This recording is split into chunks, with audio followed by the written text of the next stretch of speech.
too, because it's after 8. But anyway, we can talk more about that online. Nobody will mind. I'm back and not in my little rumble period. Huh? I said I'm back and out of the rumble period. I think in the last several weeks, I've just been getting hits and just staying almost too stable. Mm-hmm. And I think the weekend I just got hit across the head. So what do you think about coming to Helena? Are you going to be able to do that? I got a plane ticket that I purchased later tonight for $4.99. Oh, that's good. Round trip. Round trip. Great. It was one of those, just, we won't tell you what airline. It'll be on the same day. And I just clicked and it was $4.99. So I reserved it. And then that'll be there. So that's taken care of. I was thinking about driving, but honestly, cheaper in money, but more expensive in time, because that's a two-day drive. Yeah. Yeah. Well, hopefully you'll be able to do some readings in Helena, and you know what I am thinking that you and I can do on the Sunday morning is Sherry has this class on making a book. Now, I would like to attend that class, but she had already said only 20 people. Well, at this point, I think there will only be 20 people in Tim's studio at that time, so we may be able to take her class. Okay. But if not, then you and I can just go in the front room in the gallery and say, hey, anybody want to have a class on Tarot? Come on in. We're going to do a class on Tarot. Oh, I love that kind of pop-up, because also too, you and I have never, we've talked Tarot, but we've never done it really much together. And well, I would have you do the reading because I'm too rusty on it. But my idea is that I would give a précis where I say, well, I've had this idea for 20 years that I could walk into an auditorium with 1,000 people and just take the cards and throw them across the stage and just read off the floor, and everyone in the room would think I'd done a reading for them. And I have to say, I've heard people say, well, that's a bunch of hocus pocus. And I'm like, no, it's not, because here's the thing. It's not that the cards are random. Every card can apply to any situation, but when you see the visual image, there is a first portion of it that is suggestive, and it primes your psyche to, I think, identify and resonate in a way that you can clearly communicate with the visual. So yeah, to me, we wouldn't throw the cards across the floor, but good evening, Ray. Nice to see you tonight. We're going to do individuation tonight. We're just talking about Tarot at the moment, just waiting for a couple more people to arrive. Go ahead, Jordan. Yeah, I think that would be great, because to me also too, there's no one way to do it. And I think what's great is our backgrounds are so beautifully different and, and diverse, especially in regards to tarot, that they couldn't not be a compliment, because I think we're both in a place in our lives too, where we're unthreatened, and hearing someone's dissenting opinion, I'm like, oh, well, I can learn something here instead of, get all the well, what I'll say is I haven't heard from Nick in a while, so I was thinking of having him come up also. Good evening, Thomas. Nice to see you tonight. But he hasn't communicated in a couple months, and so I was going to have him talk about the Kabbalah, but somebody better do it, because we're going to talk about it in the play. And right. And so I got Shakola this morning. I mean, now it can be told, right? I get an email from from Tim this morning that says, well, did you know that Rabbi Beck wasn't a rabbi? And I said, oh my God, we got a problem. Wow. That's And even better. and this is the place called the Analyst and the Rabbi, right? This is a problem. Well, actually, Potentially. no, so rabbi practicing without a license, I kind of dig it. It's like, it kind of runs right up my alley. Apropos, right? Oh my Yeah. God. Okay, so anyway, I was so shocked by it. I called Tim right away and I got his answering service. So I was driving over to the PX to get my haircut. See how nice and short my haircut is this evening. And looks good. Yeah, it's going to be even shorter for the play. But while I'm driving, I'm typing in Wiki Rabbi Leo Beck, and I'll show you what I got on my iPhone. Boy, thank God. It's funny what comes up when you type something. I mean, you're like, what? Someone's asked this question before, like this? Yeah, wow. Enough to where it's my top hit. It's well, anyway, this is the Wikipedia article. He was the leader of Reform Judaism in Germany before the war, and after the Second World War, he settled in London. Well, actually, that's not quite true because he came to the U.S. shortly after that. But yeah, he went to London, but he didn't settle there. Let's see, but he went to Jewish Theological Seminary in Breslau in 1894. Also studied philosophy, and then he served as rabbi at Opeln and Dusseldorf and Berlin. So I think that's enough of a credential. Yeah, and honestly, with the apropos piece that I'm doing now, and honestly with my architecture firm, I ran it under a structural engineer outside and paid him half of his insurance, basically.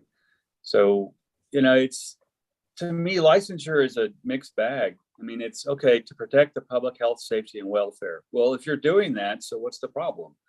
Right. And so here's the other thing. In 1978, they created the Leo Beck Medal, which has been awarded since 1978 by the Leo Beck Institute of New York City, an international research institute devoted to the study of the history and culture of German-speaking Jewry. On the front of the medal is an image of Rabbi Leo Beck and the words "leader of German Jewry." On the back are the words so that the memory of the great past may not perish. So anyway, here's all the people that have been awarded this medal.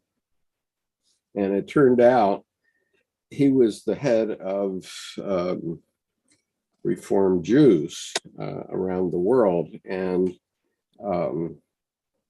my college classmate and fraternity brother was also the president of the World Union of Progressive Jews. Okay. So this says he was the chairman. My friend was the president, but anyway. Well, the whole Reformed piece instantly stinks to me of why someone may have said he wasn't ordained or licensed or an actual rabbi, because then it's politics trying to undermine someone's reputation, where then the accusation is worse than the guilt. Yeah, because with all those credentials, I mean, there you go. Good evening, Nancy. Great to hear from you. We were talking about Lectio Divina the other day, and your name came to mind. So we're going to talk about individuation tonight, and we have a lot of the usual suspects present. So I think maybe we should do that. Sounds good. Let's see, I've got to get that off my screen. And so we're coming into part 2 of this book, 2 essays on analytical psychology. Are you reading that the correct way? I am. It's probably reversed for you in your screen, so it's right for me.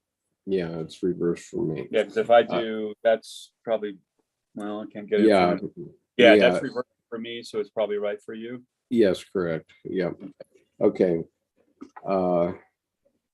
Whereas actually my house in the back is reversed. I just noticed. So, well, only for you though. Well, actually, so you're right. So it would flip. Right. So Thomas says, sometimes I wonder if individuation can be seen looking backwards down the number line of one's life. Well, yes, I think that's true. There's a joke about that where if you put your last 5 love partners in a row on a stand, that's the evolution of your own personal mental illness or individuation. I guess. I think looking back, you can see those milestones in a moment of well, it's pretty far for me because after 2, I'm farther than let's see, almost 55 years back. I'm not even sure who my last. Well, I do know who she was. So anyway. Yeah, and I think that just beyond the joke, though, is what were you mirroring? What were you attracting in those times in your life? So looking backwards, very much, yes, Thomas. I mean, to see where you were at any given point. And sometimes I get the wisdom from looking back, where I didn't get it then. I went through it. I did what I needed to do. I got what I needed from it, but I didn't actually have a big takeaway. And then if you look back, you get that wisdom sometimes. Yeah. So I went for the daughter of the commander of the base in Japan. And it looks like our YouTube feed has frozen. I do not know why. Maybe it's okay. So I went for the daughter of the commanding officer of the base. And before that, I went for the daughter of a holy roller Navy chief. And so I was actually talking to someone about that experience this week, where I was telling about a time that this chief and his wife took me to a born again service with somebody who'd come in from the States to give some sermon for the 267th holy time. I said, "Oh, holy cow! You can't come up with anything new." Anyway, anything more original than that? Yeah. So Thomas says, I have notebooks to help me out, mostly scribbled through her thoughts while raising a family. Well, I can certainly go back, and what I seem to have come to the conclusion is that all of my main memories were numinous events. And for one reason or another, somehow they were numinous. And holy cow, could that be possibly that far behind us? Oh, I see. Wait a minute. I'm trying to. Is there a big delay? Is it? Yeah, the YouTube is following us, like at least the one that's on my desktop is like 5 minutes behind. Oh wow. I don't understand that, but anyway, I guess if we keep talking, people will hear it in 5 minutes from now. Yeah. Let's synchronize our watches. It is 8:16 p.m. Eastern Daylight Time. So nice. When you hear this on YouTube, mark the time and tell me what time it is. Any U.S. time zone will do. And someone has come. Ron Gregory has come as a guest. So let me admit him. Sweet. See if he joins us. Well, it's good to have Nancy out there too. Yeah. Thanks for. Okay, he declined to be a panelist, but he's here. And so let's see, Ron, I will push a button that tells me that you are allowed to talk. So if you wish to, you can talk.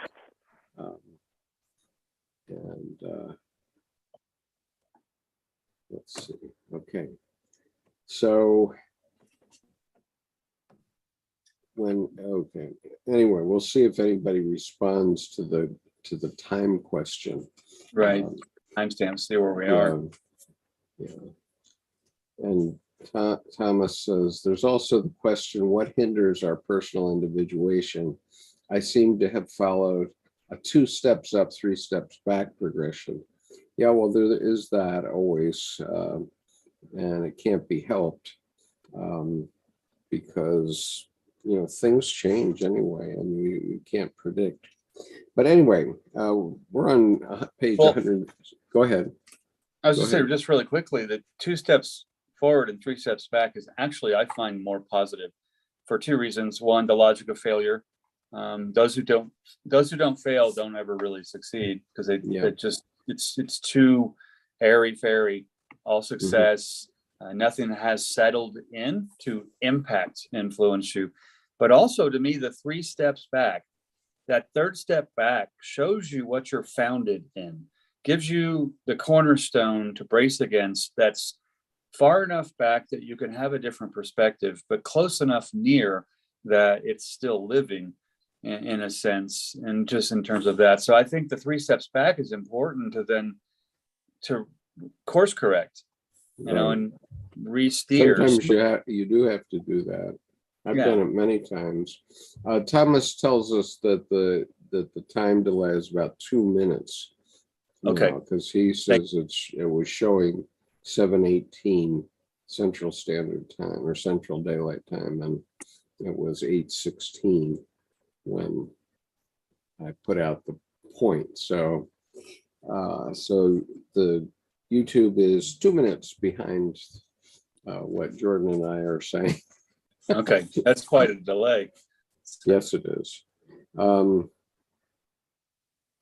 right. So we're going to begin with this part 2 of this section of the book called 2 Essays. And the whole part is called Individuation. So let's just see how it works out and see what we talk about. So paragraph 266, there is a destination, a possible goal beyond the alternative stages dealt with in our last chapter. That is the way of individuation. Individuation means becoming an individual, and insofar as individuality embraces our innermost, last, and incomparable uniqueness, it also implies becoming one's own self. We could therefore translate individuation as coming to selfhood or self-realization. Okay, Jordan, you want to comment on that? I think that's a great way to put it, coming to selfhood or self-realization. And that makes the distinction between individualism and individuation, because a lot of people try to discount individuation as, that narcissistic, egomaniacal individualism again. And that's philosophical circles who, it's always surprising to me, they don't read the word accurately, and semantics and syntax, it's individuation rather than individualism. And I think that that's important. So that coming to selfhood or self-realization is a really, I think, just simple and clear way to put it. Right. And it's ongoing. And, I've always talked about it as, becoming what you were intended to become. And, if you're uncomfortable with saying that, like a what God intended, you can still say that is, the deepest, most attitude of your life that's embedded in you. And and you need to find out what that is, because if you're doing something that's against that, you're really in trouble. Oh, totally agreed. And I think there's also a misnomer here where people think I'm not there yet. And because what happens though, once the child becomes the parent of the adult, basically you are your own authority, then you're there for the rest of your life. And to me, it's always complete, never finished, lifelong. So that it's not finding oneself, it's becoming one's own self all the time, from, like Right. Thomas said, 2 steps forward, 3 steps back. From all those steps, at each point, you're still you. And I think there's a kind of explaining point. People try to, if they can't with logic and philosophy answer the unanswerable question, they feel like they haven't found themselves yet. And I think that's a fiction that throws people off into not owning their stuff, what they, boundaries, even when someone crosses and you just say no. And it's without charge. So I think it's not finding oneself, it's continually becoming oneself, and we're already ourselves. It just gets more clear, I think, or more evolved. I'm not sure what that last word should be. Rhea says it means not, or to not be divided. And Thomas goes on to say Paramahamsa Yogananda called his organization the Self-Realization Society, I believe, or something similar. It's always been an unclear concept for me. Well, let me see if I can make it clearer, and I'm going to read what Dr. Jung says here in a moment in answer to Job. I'll skip ahead for Jordan and me, but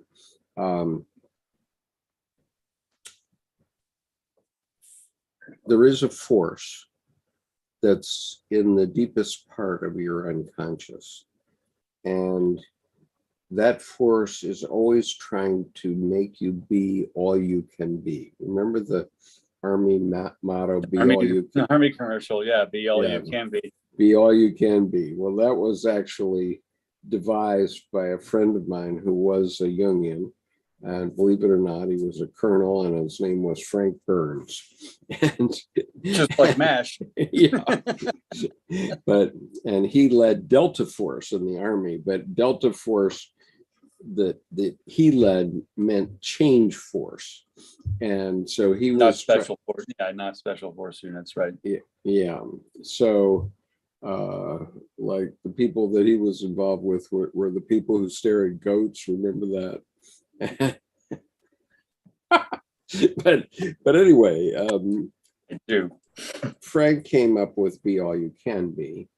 And the point is, at the beginning, we have no clue what we can be. Okay. And most first sons, which is what I was, tend to follow in their father's footsteps. Okay. That take up the family business type thing. And that may or may not be the right thing for you.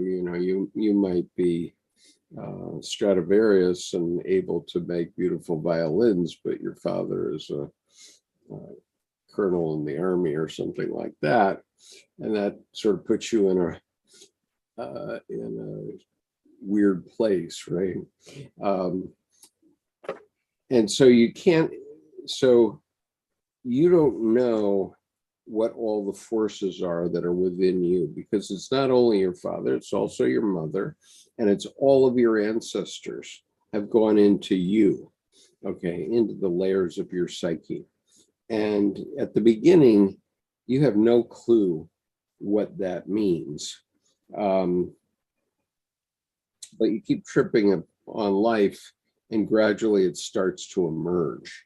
And it doesn't mean it has to mean something like you're going to be a president of the United States or something like that. I mean, if you consciously start out doing that, almost certainly you'll not make it. Right. Mm-hmm. And,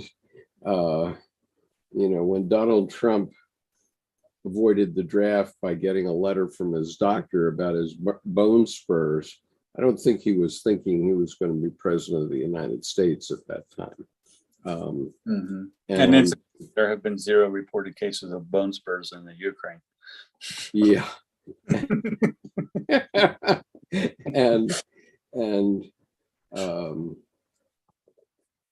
Well, so I'll just leave it at that. But the point is that you can't necessarily know at any given moment what you're intended to be in the next part of your life. And so you have to be sensitive to hints and, rising hairs on the back of your neck and all kinds of stuff that tell you that either this is a good way to go or this is a bad way to go. I think that's what I'm saying. And it may come out of your mother's lineage or your father's lineage. You just don't know. And Jung said it right there when he said becoming an individual, and he hyphenates the word in-individual. So that right there is looking within. And as you often bring up to point out those paintings where, look at those eyes, they're looking inside. There's a whole universe that's communicated there. If you have any doubt of it, you can see Sinai Jesus, which is the first painting we know of Jesus Christ. It actually was painted about 500 AD, and it was found at the monastery of St. Catherine's, which is in the Sinai Desert. But it was probably painted in Istanbul, apparently, because Constantinople at the time was the center of the Christian world. And so wherever it got painted, it ended up at St. Catherine's in the Sinai. And it's very easy to find. Just put Sinai Jesus into Google and you'll find that painting. And in that painting, Jesus is looking inside and outside.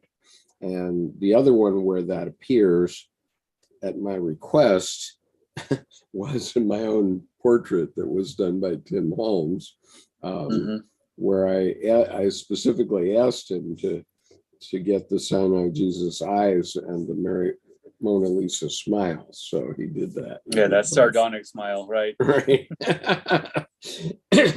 So yeah, that smile, it's a symbol. It can mean anything. Yeah, and there's a copy of that portrait in Helena because I had some G-clay prints made of it, and I sent Tim one of them, so he has that at his studio. But anyway, so the point is, you have to, at any given time, based on what the hell's going on around you. Are the Russians invading your home, or or are you free to just have a couple weeks off or whatever it is? You have to feel what's happening to you at that time. That's individuation. And once you add enough of those up, you start to get a feel for who you really are. And then when you get as doddering as I am, you can look back and see pretty clearly who you are. But anyway, so I'll just read this one part of this one paragraph.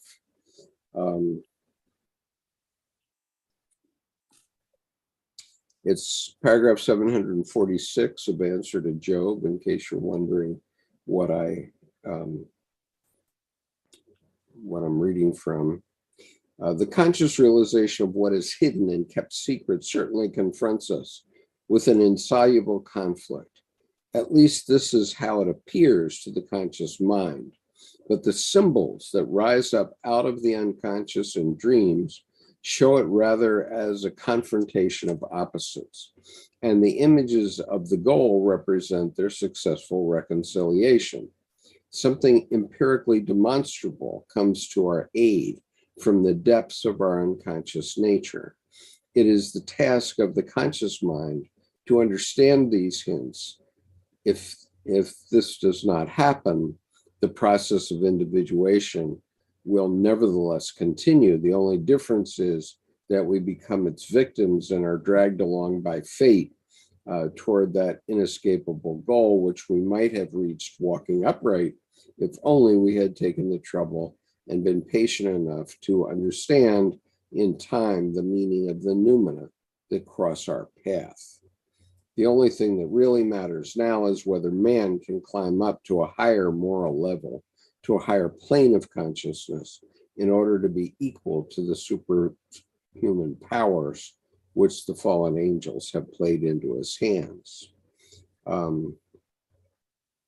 But he can make no progress with himself unless he becomes very much better acquainted with his own nature.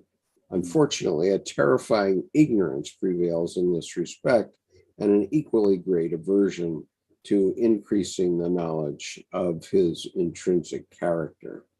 However, in the most unexpected quarters nowadays, we find people who can no longer blink the fact that something ought to be done with man in regard to his psychology.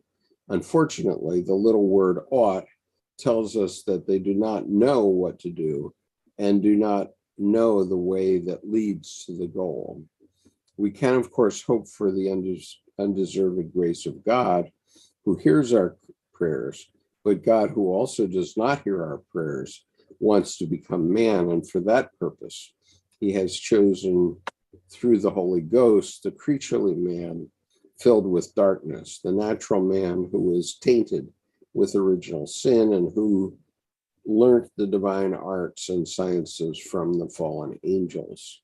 The guilty man is eminently suitable and is therefore chosen to become the vessel for the continuing incarnation, not the guiltless one who holds aloof from the world and refuses to pay his tribute to life, for in him the dark God would find no room. And so I'll just stop there. But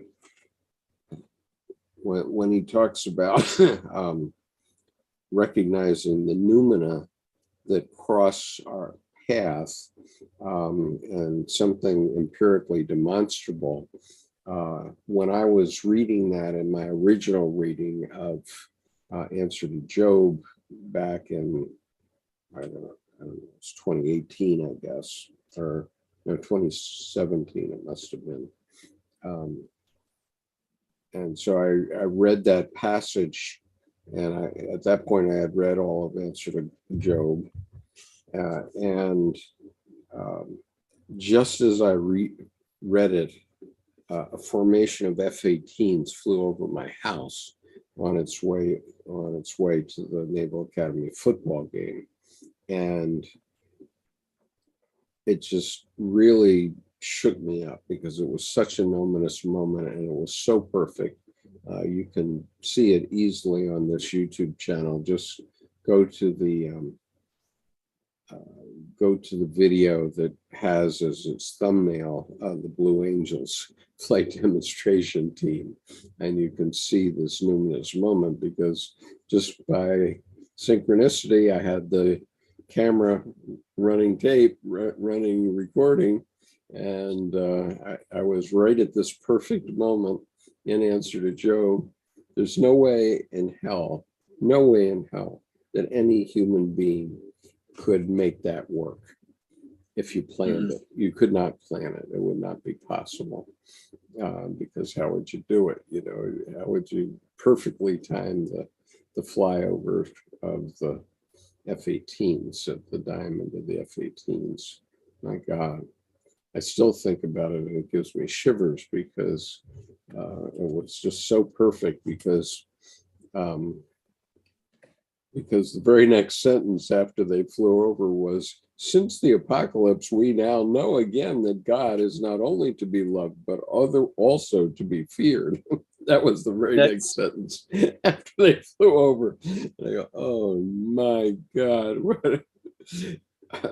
Well, that's such a great example. And honestly, paragraph 746 you chose from Job actually segues into this individuation section so well, because as we know previously, Jung was talking about neuroses and how they come into being and how they are natural, and also how they are healed and leave. But that aspect of when one is unaware of what is happening to them within, that forms neuroses. The influence is not conscious. And then in that neuroses, then you are led by fate rather than led by you and destiny and yourself.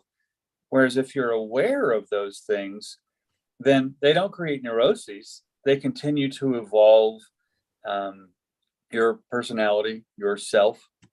And there's the healthy version where instead of the influences not being processed as to what they influence within and becoming neuroses, they process and integrate. And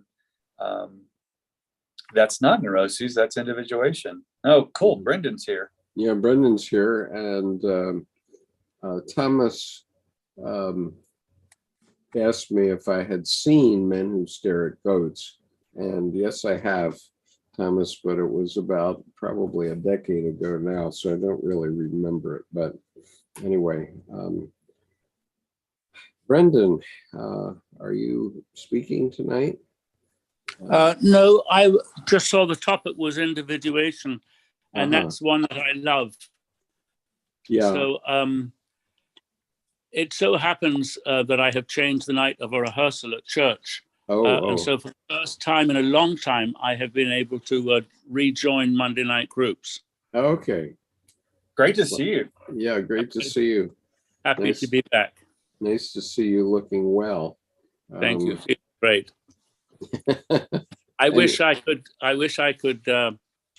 be as hirsute as Jordan, but I'm working on it. It's pretty good. I've got a lot of weight here, but as you see, my beard is still salt and pepper. That's right. And it's funny you say that about the hirsute, because a friend of mine from college called me and said, "Did you get injected with John Muir or Uncle Walt alien DNA or something?" What? I thought that was fake, but thank you. Yeah. Thomas says, and Paletta Lee says, cheers from Brazil and welcome to Brazil. We often have visitors from Brazil here. And so Paletta, yes, it's every Monday at this time. And let me put the MailChimp link into the chat. If you want to be part of our discussion, as opposed to just on YouTube chat, you can ask to be in the Monday night group. If you go to this link, all you have to do is check it off, and you will be getting notices every week reminding you of what the contact is. So Jordan, you want to go ahead with 267? Yeah. Certainly.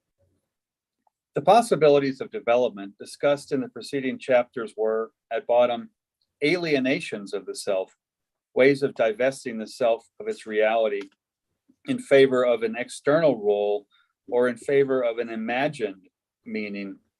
In the former case, the self retires into the background and gives place to social recognition. In the latter, to the autosuggestive meaning of a primordial image. In both cases, the collective has the upper hand. Self-alienation in favor of the collective corresponds to a social ideal. It even passes for social duty and virtue, although it can be misused for egotistical purposes. Egoists are called selfish, but this naturally has nothing to do with the concept of, in quotes, self, as I am using it here. On the other hand, self-realization seems to stand in opposition to self-alienation. This misunderstanding is quite general because we do not sufficiently distinguish between individualism and individuation. Individualism means deliberately stressing and giving prominence to some supposed peculiarity rather than to collective considerations and obligations.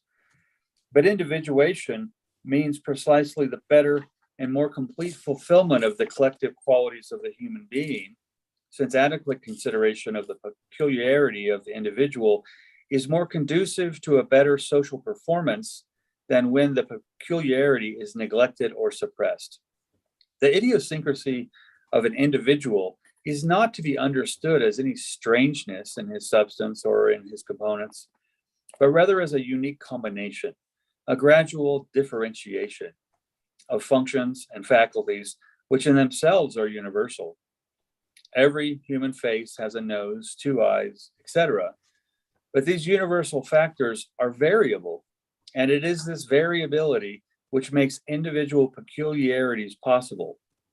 Individuation, therefore, can only mean a process of psychological development that fulfills the individual qualities given.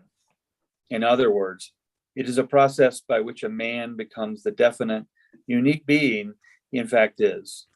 In so doing, he does not become, in quotes, selfish in the ordinary sense of the word, but is merely fulfilling the peculiarity of his nature.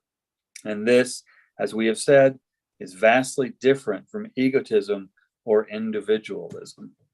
Right. I like that I brought that up earlier. I'm glad he put it better there. Yeah, so we both know, and our other participants here, Brendan and Ron, know that we are unique guys. We've lived in a certain way. Our parents were unusual in both cases, and that's allowed us to live a very fulfilling and I guess I would say tasty life, but not all song and roses. Well, yeah, sometimes Candy, not song and at all. roses. Yeah, and Or so with the roses, they're definitely the thorns in those roses sometimes. yeah, and so everybody has the potential to activate that aspect of themselves, or they can just get in a collective and not be themselves, be somebody else. So what Dr. Jung talked about regarding religion was that if you believe, then you're believing somebody else's story. You have to know, Right. and if you believe and you're going to live by a belief, then you're living by somebody else's story. And this is about finding your own experiences and what those mean. And so if you look at my video called Finding the Living God on the homepage of this YouTube channel, you'll see exactly what at that time, which was now going on 3 years ago, I, at least at that time, thought that's how I had individuated and how I was different, but also what God meant to me, what I know about God, right? And so, I, as Dr. Jung said, I no longer have a need to believe because I know. And I think what's interesting about that knowing too, it's not a philosophical, logical, rational knowing. It's like when someone says, what a visceral experience. It's not that it was so physical through the viscera. there was a cascading feeling in addition to the physical sensation, and the both and of there's deep knowing and visceral experiences. And so I think being aware when the noumena or the numinous experiences or the chthonic, the underworldly, darker occur, that visceral quality is definitely that knowing, not believing. It's not, oh, okay, I touched my finger, or it's cold outside. There's more of a psychological cascading of a feeling that is more than, honestly, words, and sometimes poetry gets near it, but I think that knowing rather than thinking or believing is important. The word is that we grok something. There you go. Right? Then we know, but it's way beyond now. Okay, so in Stranger in a Strange Land, there's a story about how one civilization had to be completely destroyed, and then you could know it. Right? Well, that reminds me of the old African proverb of a child whose community is cold and cruel will come back later and burn the town down just to feel its warmth. That's interesting. Well, what we know is there's a whole lot of individuation going on in Ukraine right now. And, we're sort of very surprised how things are coming up right now. People who didn't think they would, didn't even know about individuation and still don't, who were teaching school or working as mechanics, and all of a sudden they're riflemen with Molotov cocktails. And on the first day of Kiev, the Russian invasion, the whole city en masse turned and changed everything they were doing. The seamsters started making, military garb. The metal workers started making anti-tank fortifications. I mean, everyone turned their profession to be in protection of their city. I mean, immediately. And it was interesting because it was so quick, you would think it would be reactionary, but it was simply responsive. And I think it's indicative of really solid boundaries of the answer. No. It's interesting, Jordan. It's an interesting illustration of the difference you were making in your reading between individualism and individuation. Because if it was individualism, you know that all of those Ukrainians would have been looking out for themselves. Right. But as individuated, they were just giving of themselves, doing what they alone could do for the greater good of humanity, for the body, for the corporation. Yeah.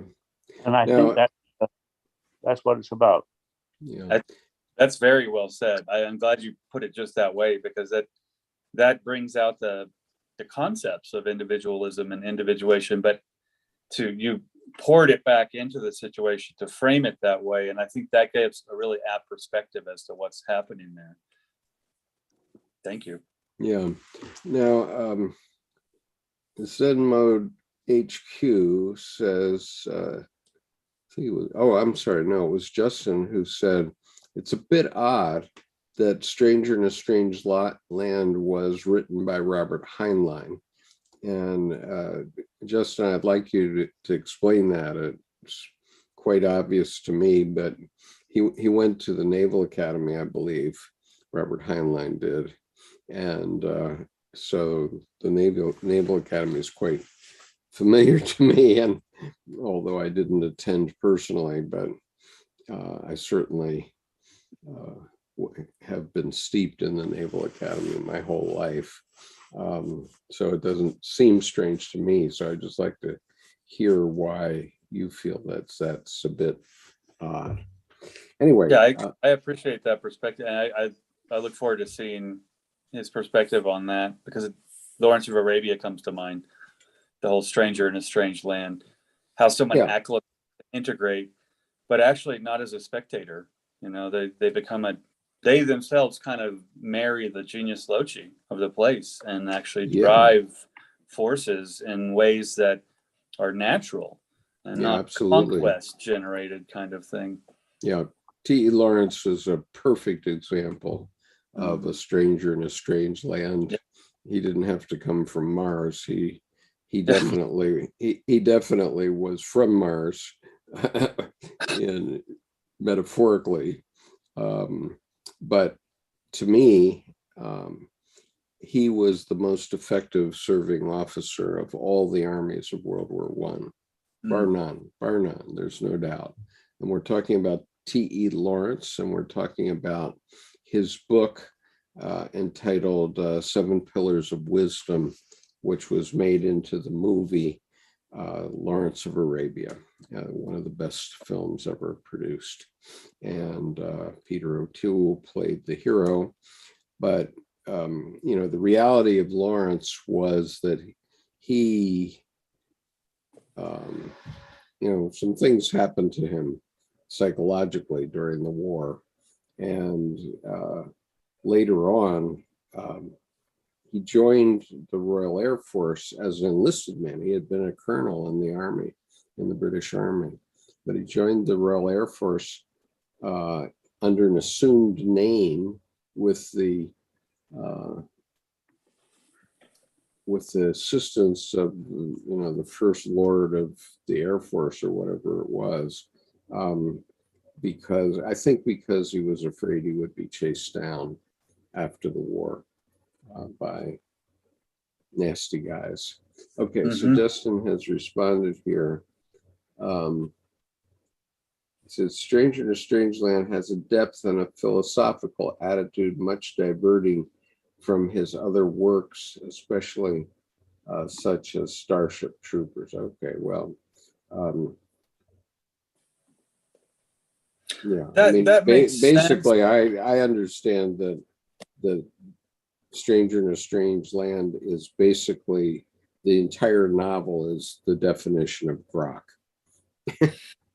And interestingly enough, Starship Troopers is a bunch of strangers in a big strange land. I mean, so I think it's interesting when creatives get curiously pigeonholed as to a genre, when the idea may be the same even between Starship Troopers and Stranger in a Strange Land fundamentally, but the dramatics of the, or the dramaturgical, the theater that occurs is different. So in a sense, execution of the product is different. But it's interesting to me that when a creative is put in, we have all this eye candy and this pop culture, Starship Troopers, comedy / sci-fi, but you're not allowed to write anything of substance. And then they do, and people are completely surprised. And I wouldn't doubt as a creative that, Stranger in a Strange Land was probably what didn't make him a damn dime. Yeah. And so then he went and made money with things like Starship Troopers. I mean, so sure, how's he going to feed himself? It's curious the distinction between those two. Yeah, and I'm going out to the YouTube channel and saying, wiki the word grok if you don't know what it means. Because and Ron's had a hand up too. I just noticed. Say it again. Ron here in our panel has his hand up. I just noticed. Oh, well, go ahead, Ron. Speak up. You might have to unmute your. See if am I muted? No, I can hear you now. Go ahead.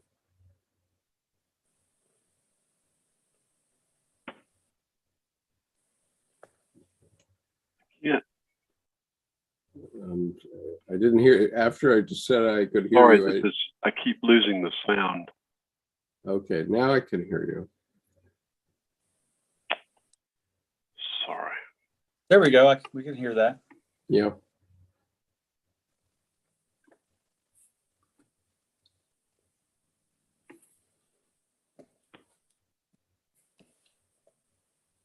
Yeah. Okay, we're not hearing you, Ron, and would be nice to do so, but just keep trying to speak up and we'll let you know the next time we hear you. Because we're not hearing you yet. Okay, let me read on one paragraph though while we're waiting. So paragraph 268, insofar as the human individual as a living unit is composed of purely universal factors, he is wholly collective and therefore in no sense opposed to collectivity. Hence, the individualistic emphasis on one's own peculiarity is a contradiction of this basic fact of the living being. Individuation, on the other hand, aims at a living cooperation of all factors. But since the universal factors always appear only in individual form, a full consideration of them will also produce an individual effect, and one which cannot be surpassed by anything else, least of all by individualism. Okay. Comments? It was interesting this weekend. Actually, my belief area at the moment, Skip, I have gone into a dark night of the soul and have for some long time now given up on a vibrant and living faith. I just show up at work every day and do the best I can. But be that as it may, talking about individuation, on two separate occasions this weekend, I was doing what I do, directing choruses and playing the organ, playing the piano. And on two different people came to me and just said, you have to know, Brandon, everything that happened at church today was clarified and more real. The message was clarified and made more realistic to them because of what I was doing in terms of expressing my faith. And I didn't want to say to the person, well, actually, I haven't got any faith right now. I was just in the moment doing the best I could to express the beauty of the gospel message. Well, you do, Brendan. I know I've been to your services, and I know that you do express your faith. Maybe you're not conscious of it, but it definitely comes through from your unconscious. Mm-hmm. One of the numinous moments in my life was attending your church the day that you did the Handel's Messiah. Which I know you do every year, but what a remarkable thing to be able to be the leader of. I was just in awe that in that little church you could pull together an orchestra and a chorus, and there was this little, I don't know, 5-year-old girl in front of me on her mother's shoulder, and she was asleep. I really wanted to take a picture of it, but she was just, in God's hands. Yes. And I've been having a conversation about this with a couple of people recently. And, I think that your psychological situation vis-a-vis your faith is quite common. At least in the Americas. I can't say for other parts of the world, but because we still do have a lot of people who are church members. Okay, let's say 250 million or so. According to Wikipedia, there's still 250 million Christians in the U.S. And if you go to a place like Helena, Montana, there's hi, Ron, we could hear you then. Do you want to speak? Go ahead. Okay. Well, just go ahead and speak whenever you can. We could hear you there. But what I was saying is in Helena, Montana, which has only 32,000 people, there's a church on every street corner and not necessarily connected with any of the mainstream denominations and a little bit flaky on things like ordination and such. But the point that I was making was that there are a lot of reasons to go to church, and those can be community or they can be networking, which is why I went to church and became a deacon in my church, because I was starting to practice law in a town outside of Rochester, New York, and I wanted to get some clients, so I had to go meet people, right? But it wasn't because I was bowled over by faith, and in fact, I was not only not bowled over by faith, but I thought the pastor was hopeless because I asked him one time, please define God to me, and his answer was just, I don't even remember what it was, but the only thing I could think about it was that, wow, this is a lot of gobbledygook. but in terms of understanding the spiritual malaise of the country and of all of us right now, I can point back to 50 years ago, because I was on a combat base in Vietnam with 5,000 Marines.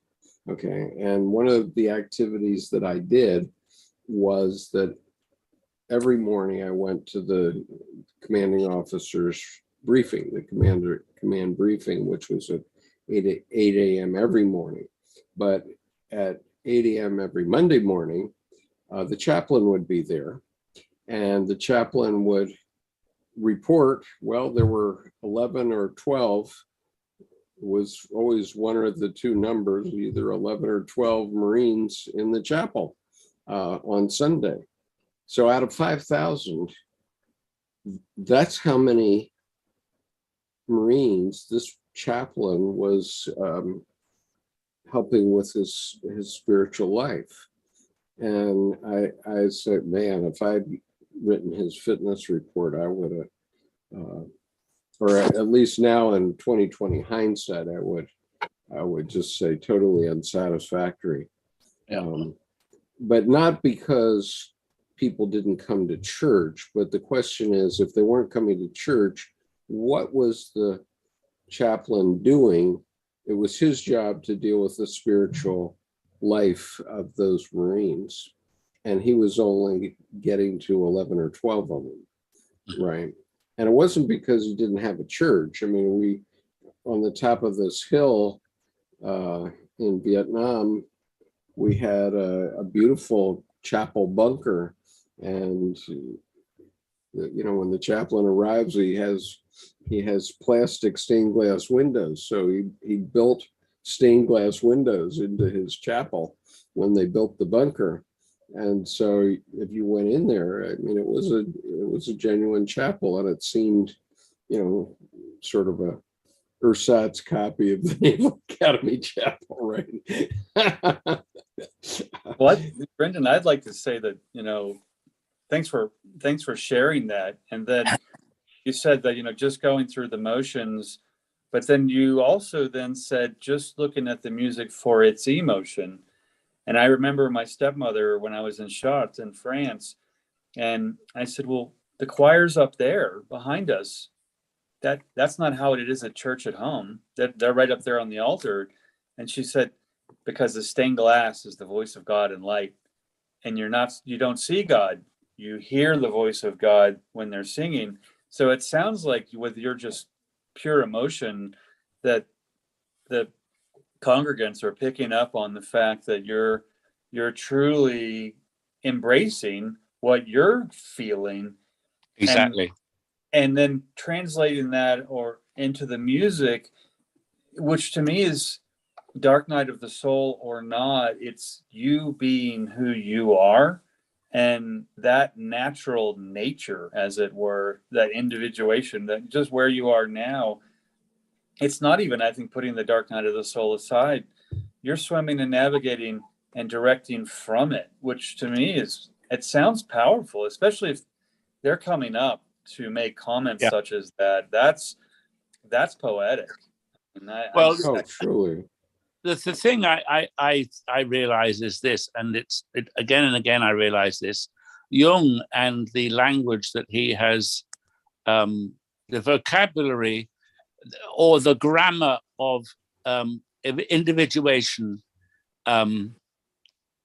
has brought to bear in us the divine, the language of the divine, the language of the one spirit of the earth, which in my ecclesial upbringing never existed. In fact, was considered to be heretical and, a taboo language.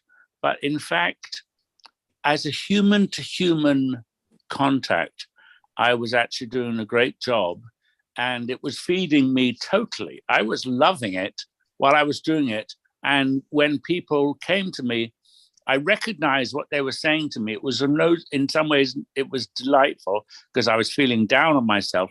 But the only reason I was feeling down on myself, it drives my therapist crazy, is because of the ridiculous Christian Catholic condemnation of anything that isn't sanctioned or isn't sanctified by the Church of Rome and all the rules, regulations, and doctrines. You know what I mean? Well, that's what we have to get away from.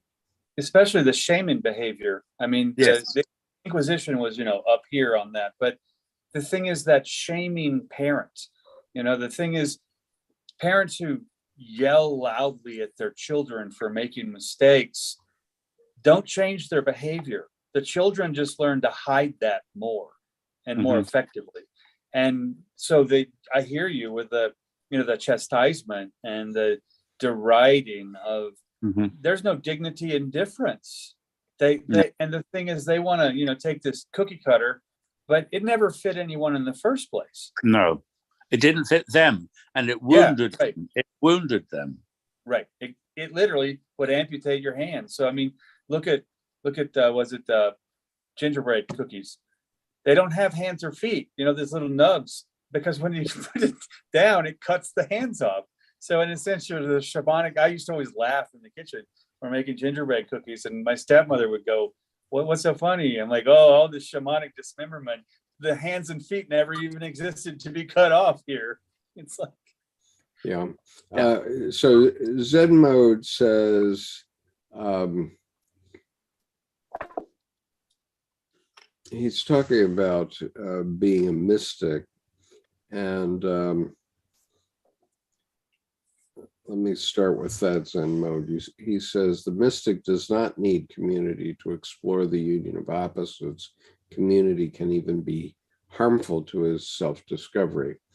And certainly that's true. And yet, for Brendan as an example, the very community that supports him is the community that he is individuating from. And so there's nothing wrong with that. I mean, there's, lots of people do a job that they don't really care for anymore. I certainly did enough of them, especially in my youth. And I think it's for each of us to decide. I mean, we all come in and out of Plato's cave through our lives. We're more out here. We're more in there. Some people literally, the mystic is not walking among the men, the humanity, basically. They are themselves the whole universe. And they, in a sense, never come out of the cave. And that's fine for that particular person. But there's Dr. Jung talks about those people in the anchorite, in the Red Book. These are people that take themselves out of society, but Dr. Jung was very emphatic that what you need to do is, if you go out of society and find something then you have an obligation to bring it back. Okay. And share it, right. And share it in some way. I think maybe Zenmo's comment refers to our, the ego is in danger, I think, in a community, insofar as if you find your niche, you can limit yourself, limit your potential, and limit your growth to fitting all the needs of and the praise of and positive feedback of the community. And sometimes I've seen this with musicians. Musicians can be very territorial and can be very defensive because their egos are off the wall, off the charts, in terms of people saying they're so good at doing this, that, and the other, when they're not recognizing that, in fact, it's not what they do, it's who they are. You know what I mean? Yeah, I think you make a great point there, because the inflated ego, you're all that, you're so good, that's not ego strength. That's actually very fragile and delicate. And I think when the mystic gets a full handle on themselves, would they say the word no with no charge, because they have ego strength. Their boundaries are not crippled. They're not reacting to someone who actually it becomes hard to insult someone, where you kind of want to keep a certificate back in the back, in your satchel, so that if someone actually succeeds in insulting you, I mean, first I have to care about what you're saying, but two, that you actually were so crafty and good that I felt demeaned. I'm like, well, here's your sign, here's your certificate, because it's an award. Because we don't need to take those things personally with ego strength, but that ego inflation, they're being batted around and pumped up all the time. So when something bad comes, it just cuts them off at the knees. And I think that's where the danger kind of lives, with ego strength versus ego inflation. And ego inflation is superficial. Ego strength is simply comfortable with yourself. And I shouldn't talk about myself again, but I normally take the Easter week off, but for some reason I forgot about it because of COVID and other reasons. So I attended about 3 or 4 meetings on Easter week, and I was exhausted. I was washed out, had nothing else to give. But I was on Tuesday evening, and my boss was at the meeting in front of the rest of the worship team, berating me and giving me hell about all the things I did wrong over Easter. But it didn't bother me in the least. Nice. I wasn't personally affected by it at all. Nice. Partly and mostly, I think, because I was still in the glow of actually knowing that I did a great job, and knowing that actually there was great effective communication of the Easter mysteries. And made it worse is he kept getting madder and madder. The more I just smiled at him, and was trying to communicate, it's okay. But he got more and more mad. So that's interesting you say that. Well, I like that story, that example, because I remember feeling the most deep sense of silence and peace when I had 2 women, when I was in a relationship with, and the other one, her daughter, just raging, hopping around at me. And it was right prior to the end of the relationship, but it was the kind of thing where I went into this just silence, and everything they said it didn't even bounce off. It just went back and landed, and the incendiary blew in them. But with something that I just now got from that experience, when you expressed yours, was just like you said, with the catechism and the shaman behavior and all these rules that never fit in this first place. His berating you, I think, is an ultimate compliment that you were not minding all of those restrictive BS rules, and you were actually working with the voice of God. And the voice of the community. Yes. Yeah. What the people needed. Yes. And I think in that one piece, if he would have complimented you, that would have been an insult. So it's like, but that him doing that is actually such a wonderful example of how that if you're moved so hard by people's words, you're that easily manipulated too. I mean, what's the old Spartan hubris, easily taunted, easily fooled.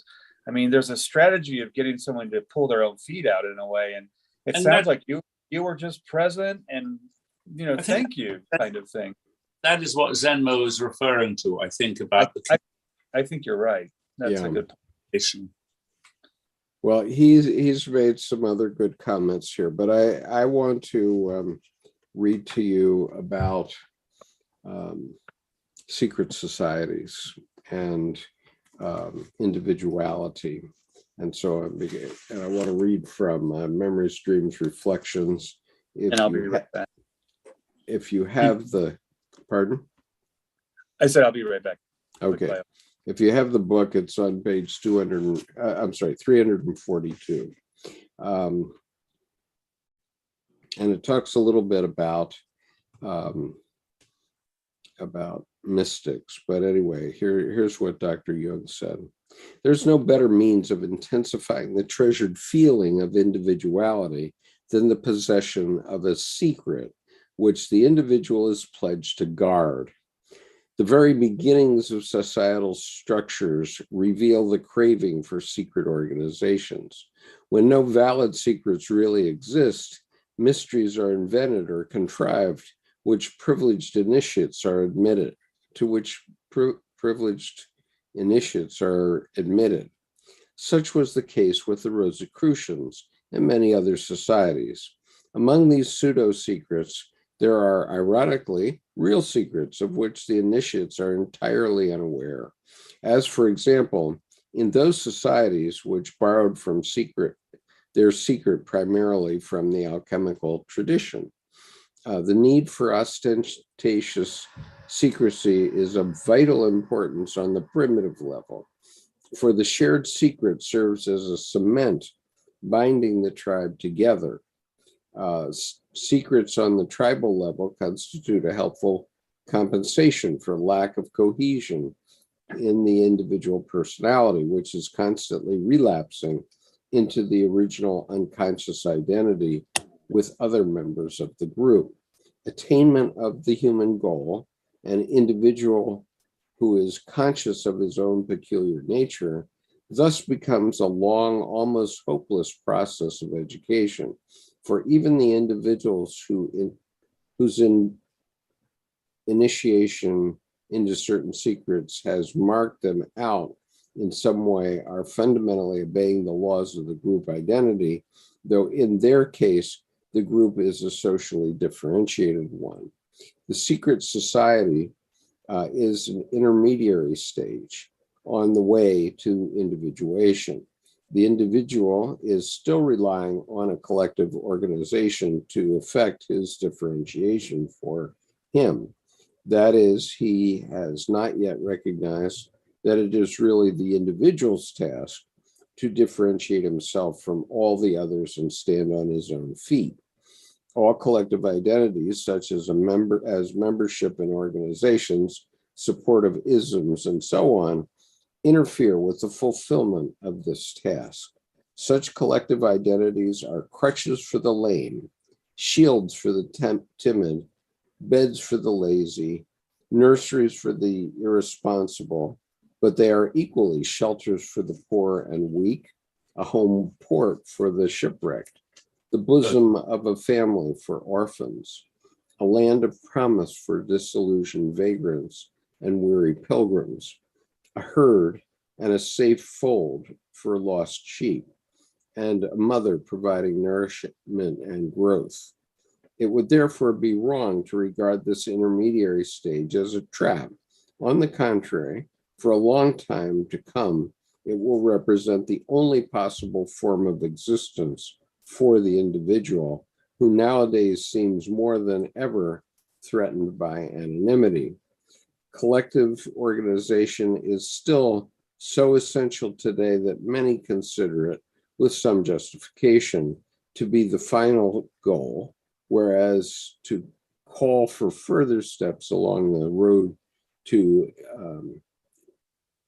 autonomy appears like arrogance or hubris, fantasticality, or simply folly. Nevertheless, It may be that for sufficient reasons, a man feels he must set out on his own feet along the road to wider realms. It may be that in all the garbs, shapes, forms, modes, manners of life offered to him, he does not find what is peculiarly necessary for him. He will go alone and be his own company.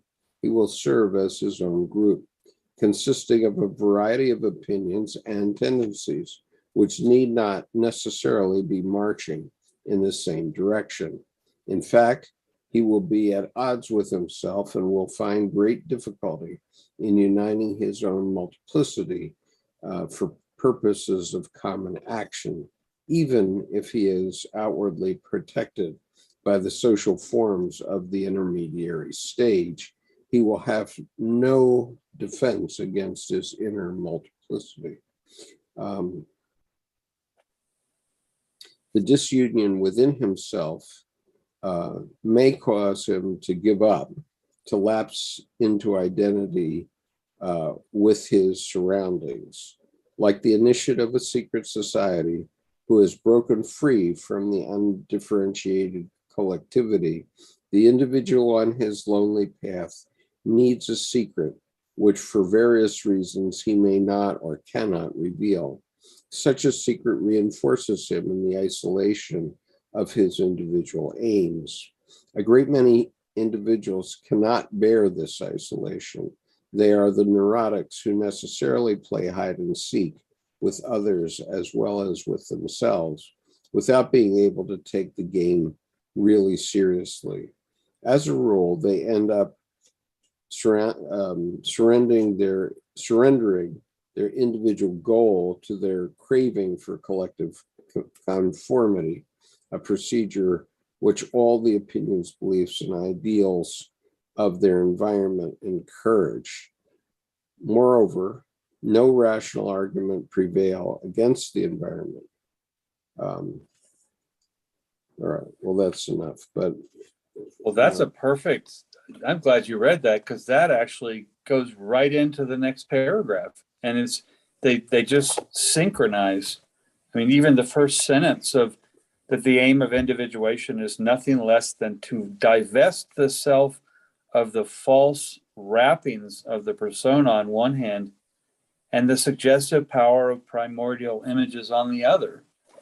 That, like what you just said there, where, you know, basically inspect what you expect, inspect your expectations instead of being driven by what you're expected to do.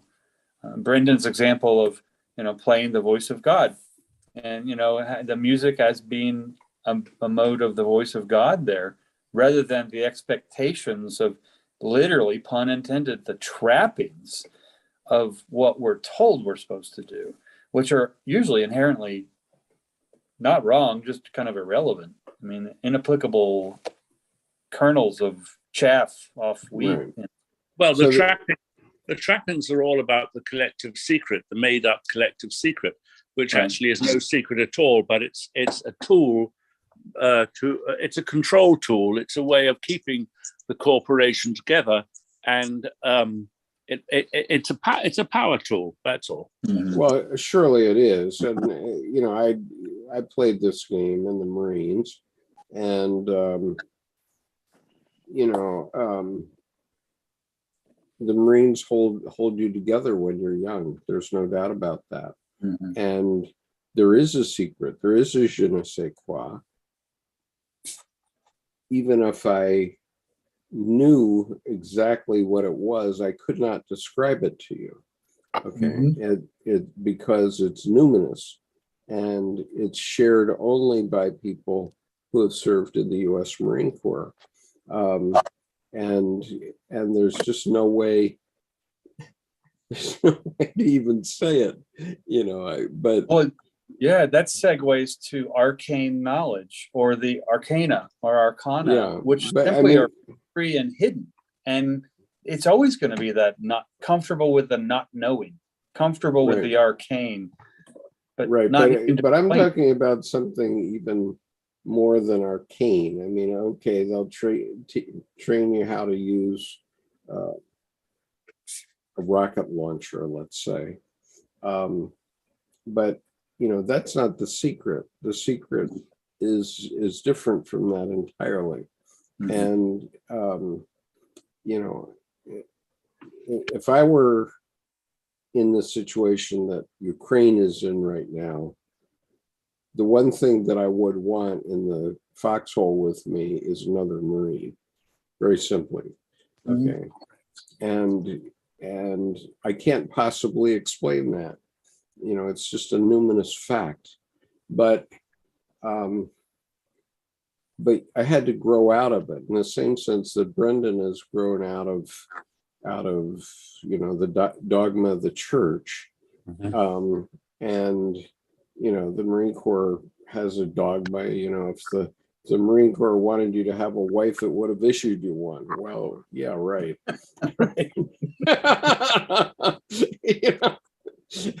But no one can die without my permission. It's like right. Nobody could do, and every Marine is going to go home.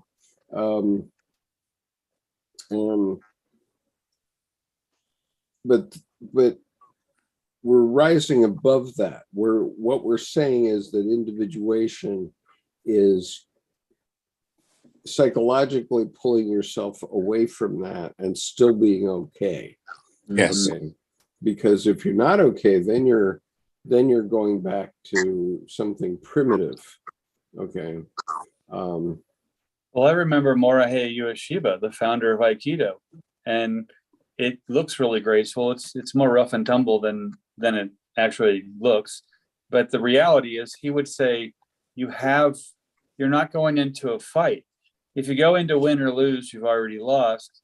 You have no opponents. Every breath, every heartbeat is the whole universe through you. And that reminds me of Brendan, where you were just that. He could berate all he wants, and it's not an opponent. That's like really windy weather, and you're like, oh, okay, I'll put on my coat. And the fantastic thing, 2 or 3 major gifts I have had from this group, but one is that there's no dualism here. There's no good, bad dualism. God is not good and the devil is bad. There's only God. There's only one. And the one has bad and the one has good. And that's it. Both and without being dual. It's the unity, as Zen, I think, was it Zenmo talking about the mystic again? We're talking about the unity of the 2 opposites. Yeah, he has a nice comment here.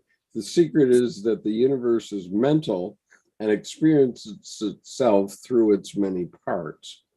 Okay, that's actually funny and has a lot of truth in it. I mean, in a sense, nature doesn't, just like that comment, nature knows no emotion. Nature only knows weather, and the weather always passes through.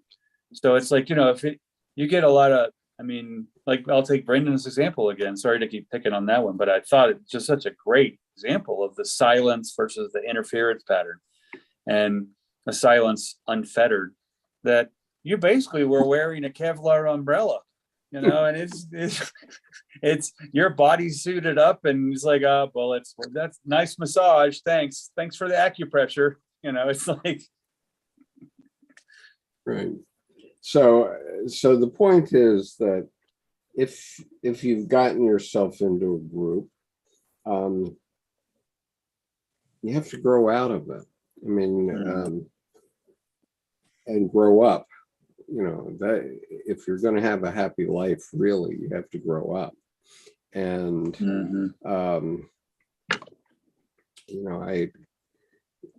I actually have given up on some of my high school classmates because they still behave like they're teenagers, and they love Donald Trump because he's as immature as they are, and I just say to them, my God, you guys just have to grow up. And here I'm talking about, we graduated from high school 55 years ago. So it's a non-trivial time, you know? Right. I think in that regards to growing up too, my frame on it these days is that growing up means to shed the childish, to continually become childlike. And it goes way beyond beginner's mind. And even say this last week, I had some bureaucracy regulation stuff where, absolutely not approved. And well, I backed up, scratched the slate, shake up the Etch a Sketch, and I decided literally to go back to the drawing board. And okay, it was money to get new things to satisfy these requirements, but I decided I'll just creatively comply differently. And instead of, me, and you can't tell me, but I think that childlikeness allowed me, again, like you were, Brendan, not getting all flustered. Okay, if you say so, and they weren't saying this, but I think I'll completely resurrect a whole new setup. I'm gonna stop my speaking of bureaucracy. I'm going to show you how trivial your bureaucracy is compared to mine. Nice. Let's see. Choose virtual background. Let me see if I can get rid of it. Okay. All right. So this came in the mail to me. This is and this is from the company that's supposed to help me with corporate things.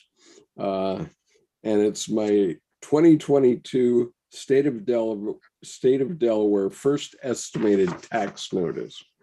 I don't know if you can see this. Right. But can you see the numbers? No, let's see. $250,000? Yeah. 273 or something like that. 290. Yeah, I'll read them off to you here just for fun. Okay, first of all, they say I owe them $205,588, and that the tax is $80,000. So my currently due balance is $285,588,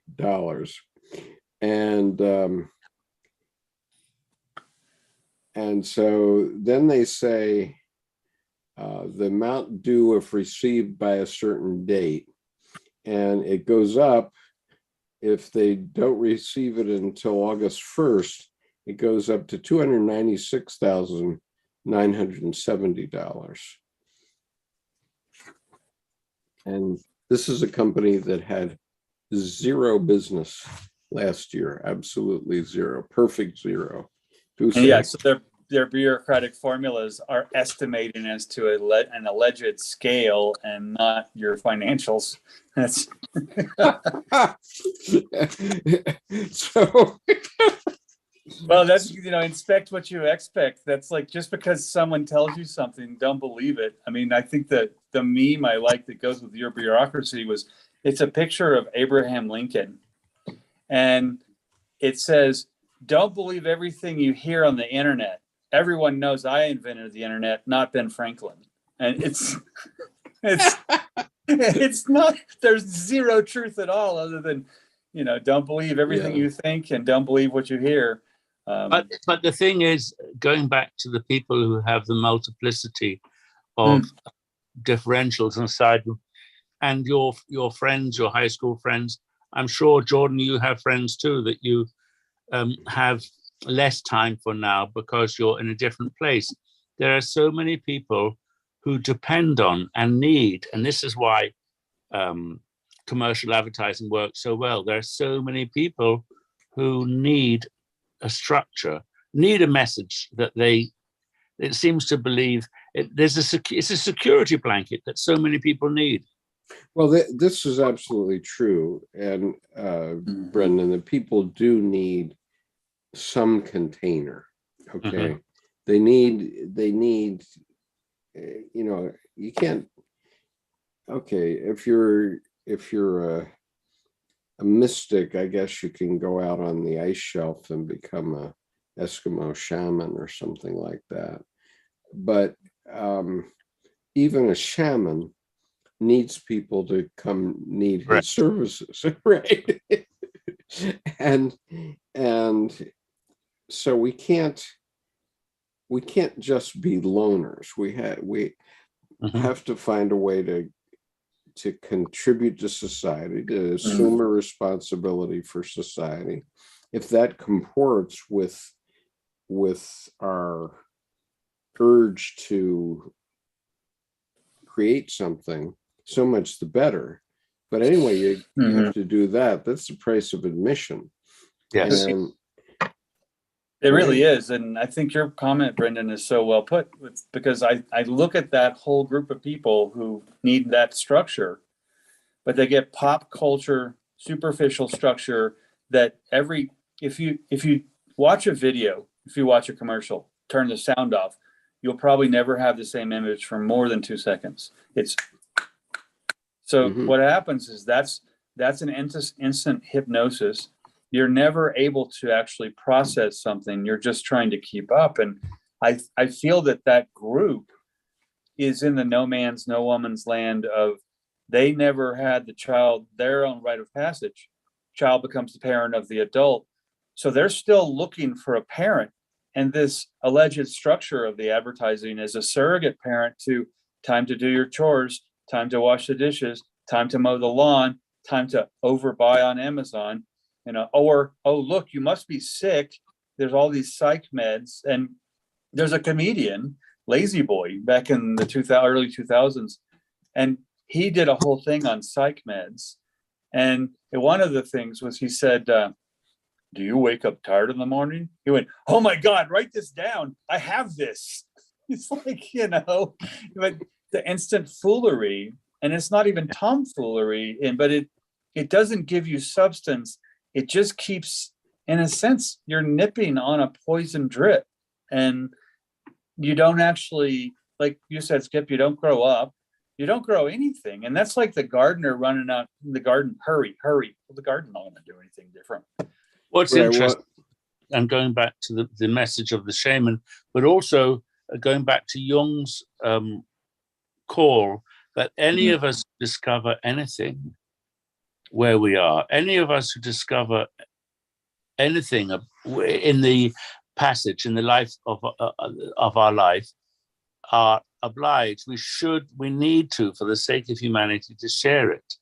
Yes. And I find that very tantalizing, because there are so many times when I look at my high school friends and I want to say to them, grow up and that kind of thing, but they all think I'm crazy. And so I think the best thing for me is just to live my life and not try to change anything. You can't just sit there and throw popcorn, Brendan, if you know this, which you do know. Okay, I pulled up Man and His Symbols by C.G. Jung, which was his last book. He wrote it for laymen, and here's the paragraph that says what you said about the individual. Okay, so it's one of the most important things that he wrote, and he wrote this essay 10 days before he died. So he obviously thought it was one of the most important things that he ever did, and it was a culmination of his whole life in some sense. And so here's what he said. It's in the hardbound version. I don't know where it is in the softbound version, but in the hardbound version, what is in a area called Healing the Split, and in the hardbound version, it's on page 101. And the electronic version of the hardbound version is available in the community Dropbox. So everybody who can hear my voice can get access to it, no doubt. Okay, but here's what he said. As any change must begin somewhere, it is the single individual who will experience it and carry it through. The change must indeed begin with an individual, It might be any one of us. Nobody can afford to look around and to wait for somebody else to do what he is loath to do himself. But since nobody seems to know what to do, it might be worthwhile for each of us to ask himself whether, by any chance, his or her unconscious may know something that will help us. Certainly, the conscious mind seems unable to do anything useful in this respect. Man today is painfully aware of the fact that neither his great religions nor his various philosophies seem to provide him with those powerful animating ideas that would give him the security he needs in the face of the present condition of the world. Okay. Can you go to just from that to page 120? I think it's 120 or 121. The sentence, I think, starts, the first sentence of the paragraph is the last word on the page. Just a minute. It's right after a picture. But it's when he talks about the hero's myth losing its relevance. Okay, what is the word? I think it's though. I have a snapshot of it. I'll find it on my phone. In which case I can read it.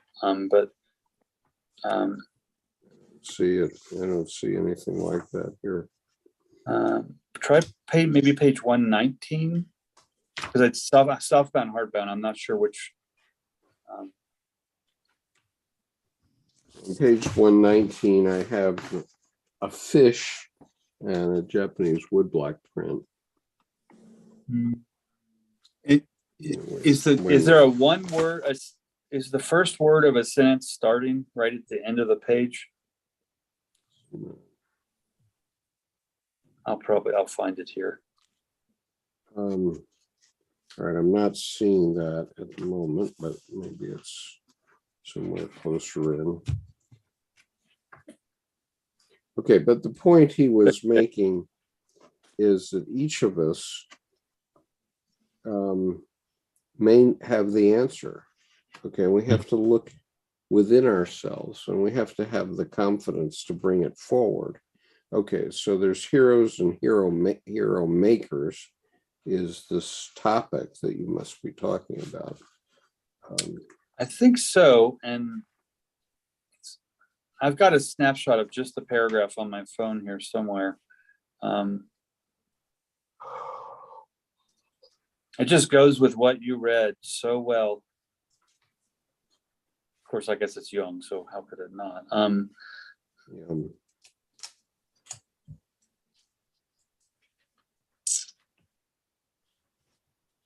Nope, I really don't see that. Let me go to Here it is. Okay, go ahead. I don't know the page name. I think it's the first word is once. Once the individual has passed his initial test and can enter the mature phase of life, the hero myth loses its relevance. The hero's symbolic death becomes, as it were, the achievement of that maturity. So there's the growing up part piece. Yeah. Right. So the point is that once the hero's journey is the first half of life, basically. And so the point is that once you've achieved the hero's journey, once you've had, some babies and replenished the species and so on, and you've achieved a modicum of success in terms of supporting yourself and so on. So then what are you going to do, when you're 45 or 50 and, in the Navy, the captain of an aircraft carrier is 45 years old. Well, that's nothing. That's not an old man at all. We call him the old man, we call him the old man because the average age of somebody on an aircraft carrier is 20. Right. And so when you're looking at somebody who's 45, he looks like an old man. But, you know, I would say I'm an older man, but I'm not an old man. Okay. I mean, I'm old in some special ways, but I'm not psychologically old. Right. Let's Right. put it that No, way.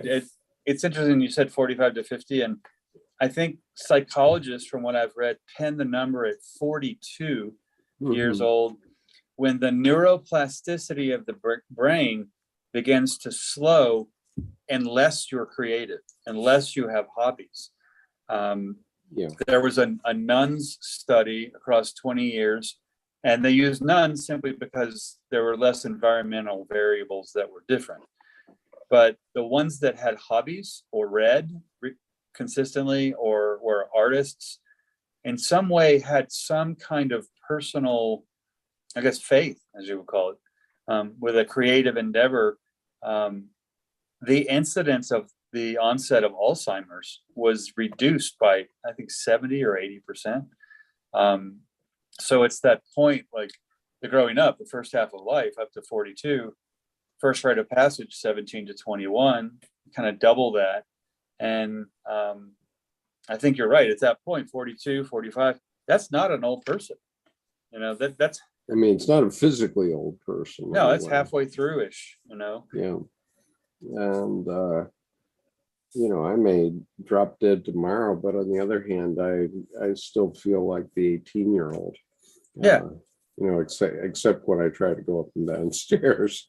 Well, yeah, then my knees act up on me. But well, then we start to negotiate our navigation instead of just right. navigating.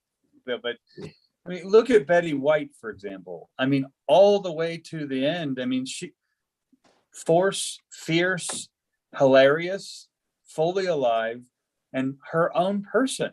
You know, the quick wit, I think, that's a symbol of someone who's relatively individuated. Is they're not threatened. They'll bring some good levity to really harsh situations. Right. So the discussion we've been having internally that brought up the Marines in Vietnam is that we have a spiritual malaise in this country, and we have to define how we can improve on that for everybody. Mm-hmm. It has nothing to do with church membership or any other such thing. It has to do with what, you know, what does float your boat, actually. Something like that. Good way to put it.